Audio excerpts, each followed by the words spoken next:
तो आज हम बात करेंगे कि ऐसा कुछ गलती जो कि अभी स्टूडेंट लोग कर रहे हैं और आप लोगों को शायद नहीं करना चाहिए। तो हम सबसे पहला गलती के बारे में बात करते हैं कि लोग सोच के जाते हैं कि 100 क्वेश्चन है उसके लिए मात्र 90 मिनट मिला है। तो ये सोच एकदम गलत है। टाइम काफ़ी मिलता है। जैसे कि मान लीजिए 100 क्वेश्चन है उसके लिए 90 मिनट मिल रहा है, जिसमें से 40 क्वेश्चन तो आपका जीएस का आएगा, जनरल स्टडीज़ का, जिसमें कि आप 40 क्वेश्चन को 10 मिनट में कर सकते हैं। और अब मान लीजिए 40 क्वेश्चन उधर हुआ, अब 60 क्वेश्चन के लिए आपके पास कितना मिनट मिल रहा है? 80 मिनट आपके पास सेव है। मतलब 60 मैथ्स का और रीजनिंग का जो क्वेश्चन होगा उसके लिए आपको 80 मिनट मिल रहा है। तो टाइम काफ़ी मिल रहा है, ऐसा नहीं कि कम मिल रहा है। कुछ कुछ क्वेश्चन ऐसा भी होगा जो 30 सेकंड में ही बन जाएगा, कुछ ऐसा होगा जो 2 मिनट लगेगा, कुछ ऐसा क्वेश्चन जो होगा जो 1 मिनट लेगा, कुछ कुछ 5 मिनट भी लेगा। तो इसी सब टाइम को जो होता है ना, एक क्वेश्चन का टाइम सेव करके दूसरे क्वेश्चन में लगाना होता है।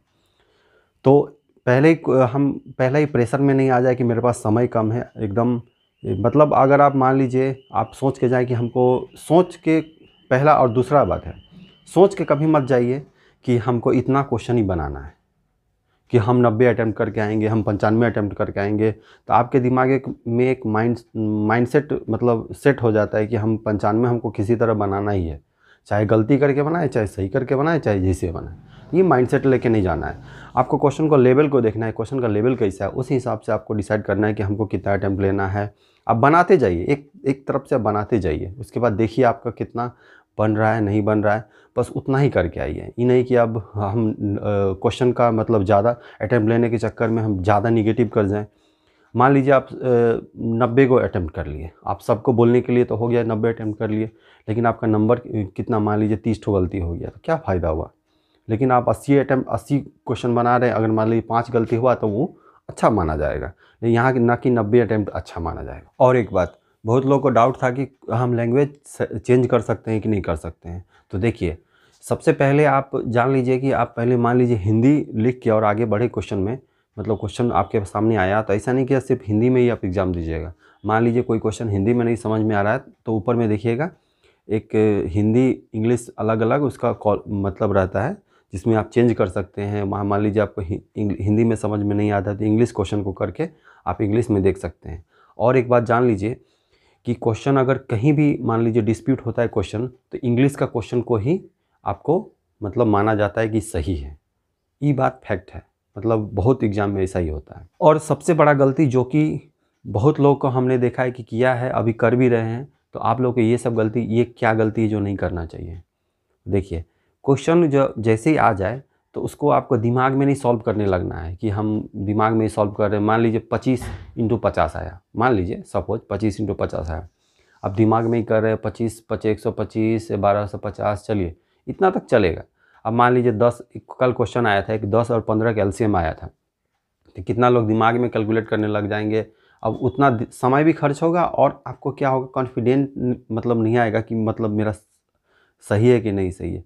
तो क्वेश्चन को मतलब जैसे ही देखिए वहाँ मतलब तुरंत आप पेपर पे लिखिए और उसका आंसर मतलब बच्चा के जैसे निकालिए, जैसे आप मतलब जितना भी प्रैक्टिस होगा तो हाथ अपने आप चलेगा। तो वहाँ पे तुरंत पेपर पे लिखिए और वहाँ जो आंसर आएगा वो क्या होगा, आपका कॉन्फिडेंस लेवल जो है, कॉन्फिडेंस लेवल हाई कर देगा।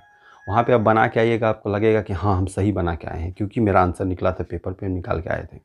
दिमाग में ज़्यादा कैलकुलेशन नहीं करना, उससे समय भी बर्बाद होगा और आपका मतलब आपको लगेगा भी नहीं कि मेरा सही है, तो उससे कॉन्फिडेंस ना गिरा हुआ रहता है। तो उससे क्या होगा कि आपका ना मन नहीं लगेगा, मतलब कॉन्फिडेंट एग्जाम में ना पूरा हाई होना चाहिए, कि क्वेश्चन बनते रहता है, कॉन्फिडेंस जो होता है ना हाई होता है। यहाँ तक कि एक छोटा सा भी गुना भी करना हो ना तो तुरंत पेपर पे लिख के करिए। अभी नहीं कि 5 × 2 आया 10, वो मत करने लगिए। थोड़ा सा भी बड़ा आया, मान लीजिए 23 × 25 आया, तो उसको तुरंत लिख लीजिए और गुना कर लीजिए। कोई ज़रूरी नहीं दिमाग में कैलकुलेशन कितना करने का, दिमाग को इतना स्ट्रेस मत दीजिए, दिमाग को जितना हल्का रखिएगा उतना अच्छा होगा। पेन, हाथ को कष्ट दीजिए, थोड़ा पेन को कष्ट दीजिए, उतना प्रैक्टिस करके जाइए कि आपका हाथ उतना चले। कोई ज़रूरी नहीं है कि लोग बोलते हैं कि ज़्यादा रफ सीट का यूज़ नहीं करना है, रफ सीट यूज़ करिए, रफ सीट आपको यूज़ करने के लिए दिया हुआ रहता है। टाइम काफ़ी मिलता है, आप आराम से ट्रेडिशनल मेथड से भी बना के आप एग्ज़ाम दे सकते हैं। शॉर्ट ट्रिक का कोई ज़रूरत नहीं है, आप आराम से करिए, आराम से लिखिए, आराम से करिए। और एक बात जो बहुत लोग बोल रहे हैं कि मतलब साइंस से क्वेश्चन नहीं आ रहा है, इससे क्वेश्चन नहीं आ रहा है, तो एक बात अब जान लीजिए कि कभी भी ट्रेंड को, क्वेश्चन का जो ट्रेंड है उसको फॉलो नहीं करना है। कि रेलवे का कोई ट्रेंड नहीं है अपना, ठीक है। कभी साइंस से आपको 2 क्वेश्चन भी देगा, कभी 20 क्वेश्चन भी दे देगा, कभी 15 क्वेश्चन दे देगा।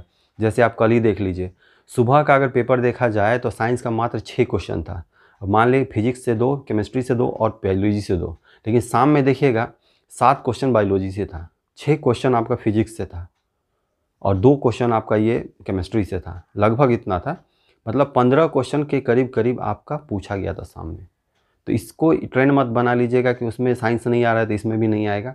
तो ट्रेंड कभी सेट मत करिए, कोई भी कुछ भी हो सकता है, जैसे तैयारी कर रहे हैं वैसे करते रहिए। और ज़्यादा मतलब अंदर भी घुसने का ज़रूरत नहीं है। मतलब कोई भी केमिस्ट्री का अभी नहीं कि आप प्लैंक्स कांस्टेंट का थ्योरी निकालने जा रहे हो, उतना नहीं जानना है। प्लैंक्स कांस्टेंट क्या होता है, न्यूटन का तीनों आपका नियम क्या होता है, न्यूटन्स लॉ क्या होता है, ये सब ऊपर ऊपर का चीज़ आपको पढ़ना है। ज़्यादा अंदर घुसने का ज़रूरत नहीं है। ज़्यादा अंदर का क्वेश्चन नहीं आ रहा है और आगे भी शायद नहीं आएगा। आएगा भी तो 1-2 क्वेश्चन आएगा, तो उतना के लिए हमको टेंशन नहीं लेना, उतना के लिए हम पूरा ग्रंथ नहीं पढ़ना है। जो ऊपर ऊपर का चीज़ है उसको पढ़ते जाइए और जो क्वेश्चन आपके सामने से जा रहा है उसको छोड़िएगा मत, उसको एकदम क्लियर करना है। जैसे कि क्वेश्चन आ रहा है, मान लीजिए CBT जो कल मतलब जितना भी क्वेश्चन आ रहा है, तो उस पर अगर मान लीजिए वो क्वेश्चन आपको पता है तो ठीक है, और नहीं पता है तो उसके बारे में पूरा डिटेल से पढ़ लीजिए। अभी बहुत देखा जा रहा है कि मान लीजिए देखिए क्वेश्चन का लेवल जो होता है सबके लिए अलग अलग होता है। हो सकता है मेरे लिए कोई लेवल अच्छा मतलब लग रहा हो कि हल्का है तो आपके लिए भारी होगा, किसी के लिए भारी लग रहा है तो किसी के लिए हल्का होगा। लेकिन होता क्या है उसके बारे में बताते हैं। देखिए सब स्टूडेंट ना सब कुछ में तेज़ नहीं होता है, ये बात आप समझ के रखिए कि हो सकता है किसी का मैथ्स कमज़ोर हो तो किसी का मतलब रीजनिंग कमज़ोर हो, किसी का GS कमज़ोर हो। तो 100% कोई परफेक्ट होता नहीं है। तो आप ये मत सोच के जाइए कि सब जो है पूरा एकदम तैयारी कर रहा है, सब तैयारी कर रहा है। लेकिन आपको ये नहीं सोचना है सब तैयारी कर रहा है तो हम कमज़ोर हैं, अपने आप को कमज़ोर नहीं समझना है। आप भी, आपके अंदर भी उतना एबिलिटी है, ये सोच के चलिए। आप खुद से बोला जाता है ना, मन के हारे हार है और मन के जीते जीत। तो वही बात है, मन से जीतिए तभी जाके आप एग्ज़ाम में सफल होइए। अरे क्वेश्चन का लेवल मान लीजिए आपका पेपर हो रहा है, आपका लेवल मान लीजिए थोड़ा हार्ड आ गया, थोड़ा टफ आ गया, तो उस सिचुएशन में क्या करना है? पहले तो आपको घबराना बिल्कुल नहीं है। घबराना, माइंड को रिलैक्स कर लीजिए। अभी रिलैक्स नहीं कि 10 मिनट तक रिलैक्स करते रहिए, मुश्किल से 1 मिनट थोड़ा रिलैक्स कर लीजिए, आँखों को बंद करके थोड़ा रिलैक्स करिए, ठीक है? 1 मिनट, ज़्यादा नहीं, 10 मिनट मत करने लग जाइएगा, समय वहाँ कम मिलता है। अब क्या करना है आपको?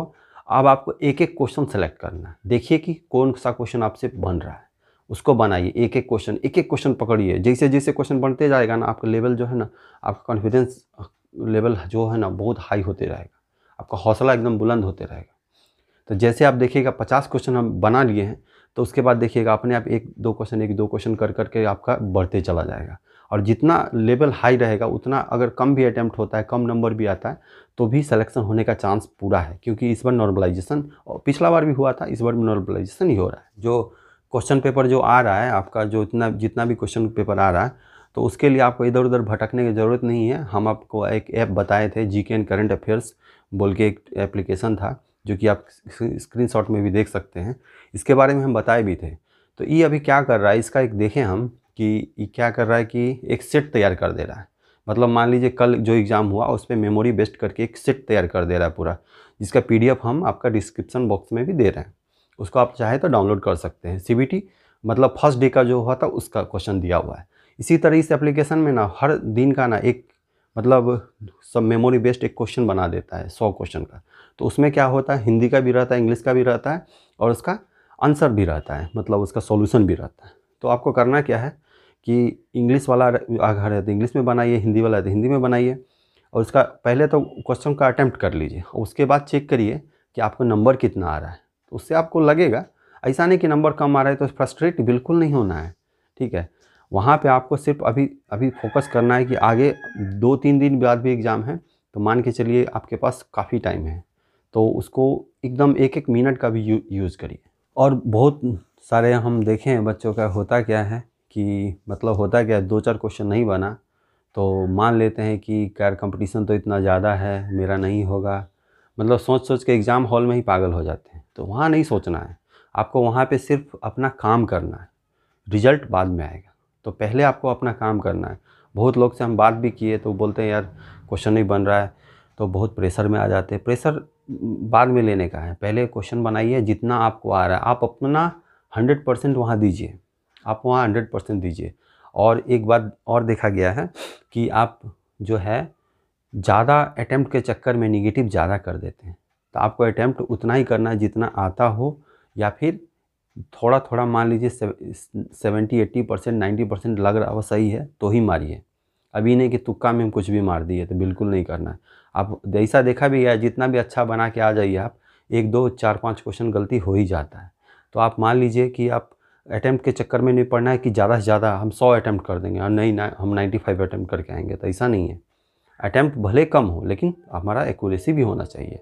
अब ये नहीं कि अटेम्प्ट बिल्कुल कम कर दीजिएगा, हम 40 को बना के आएंगे, 40 का 40 सही होगा, तो बिल्कुल नहीं। आपका जितना मैक्सिमम से मैक्सिमम अटेम्प्ट करना है, जितना आप कर सकते हैं, जितना आपका 90% भी लग रहा है सही है तो कर देना है, वहाँ पे छोड़ना नहीं है। अब एकदम 100 to 100 जाएंगे तो हमको लगता है कि आप मुश्किल से 40-85 क्वेश्चन बना पाएंगे, तो ऐसा नहीं करना है। आपको एकदम अप टू डेट पूरा एकदम जितना आ रहा है मैक्सिमम से मैक्सिमम अटेम्प्ट करिए। लेकिन हाँ, जितना भी अटेम्प्ट करिएगा आपको लगना चाहिए कि हाँ सही है, आपको लगना चाहिए, अंदर से निकलना चाहिए। अब लेकिन होता क्या है कि दिल बोलता है कि मानता नहीं है, मार देते हैं आनर फानर में, जो भी मतलब क्वेश्चन जो नहीं भी आता उसको भी मार देते हैं, तो ऐसा नहीं करना है। लेकिन और ऐसा भी होगा कि आपको 2-4 क्वेश्चन ऐसा भी होगा कि उस समय तो लगेगा कि सही है, मतलब सही है, जैसे बाहर निकलिएगा वैसे लगेगा हम गलती बना दिए। तो ऐसा होता है एग्ज़ाम में, तो ऐसा सोचना नहीं है। आप अच्छे से तैयारी कर चुके हैं और कर रहे हैं, और एकदम जाइए और एग्ज़ाम को फाड़ दीजिए। तो ये छोटा छोटा गलती जो है आप लोगों को नहीं करना है, जो कि बहुत मैक्सिमम लोग कर रहे हैं। और मेरे हिसाब से आप अगर इसको देखिएगा तो ये सब नहीं करना है, बिल्कुल नहीं करना। तो एग्ज़ाम अच्छे से दीजिए। जिनका एग्ज़ाम हो गया है उनको बेस्ट ऑफ लक है, जिनका आगे है, जिनका हो गया है वो लोग ग्रुप डी का तैयारी में लग जाइए। ये नहीं कि हम तैयारी को बंद नहीं करना है, पहला नंबर। ये नहीं कि हम रिलैक्स नहीं होना है कभी भी। जब तक आपके हाथ में कुछ आ नहीं जाता तब तक रिलैक्स नहीं होना है। ये नहीं कि अब हम ग्रुप, मान लीजिए एनटीपीसी का एग्ज़ाम अच्छा चला गया, हम छोड़ दिए तैयारी, तो ये बिल्कुल नहीं जो करना है। आपका अभी मेंस बाकी है, अभी आपका उसमें जो बहुत सारा प्रक्रिया होता है वो बाकी है। तो हम मेरे हाथ में 2-3 अपॉर्चुनिटी जो है रहना चाहिए, तो अभी से आप तैयारी में लग जाइए, या तो मेंस का या तो ग्रुप डी का। कोई भी चीज़ को हल्के में नहीं लेना है। तो बस इसी के साथ वीडियो को ख़त्म करते हैं, तो फिर मिलेंगे अगले वीडियो में। Thank you, keep watching.